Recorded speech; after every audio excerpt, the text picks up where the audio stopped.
તો આ વખતે બિહાર ચૂંટણીમાં મહિલાઓ પણ કિંગ મેકર સાબિત થઈ છે।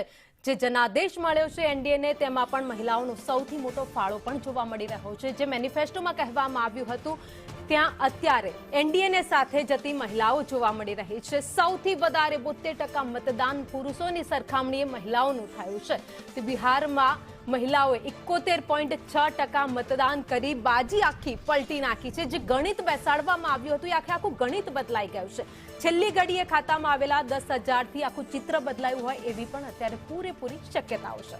લાભાર્થી વોટરમાં મહિલાઓ એનડીએ પર પસંદગી ઢોળી છે। એનડીએના ખાતામાં 204 બેઠક જતી જોવા મળી રહી છે, જ્યારે મહાગઠબંધનની માત્ર ને માત્ર 33 બેઠકથી સંતોષ માનવાનો વારો આવ્યો છે। બિહારમાં મહિલા મતદારો આ વખતે કિંગ મેકર સાબિત થઈ છે।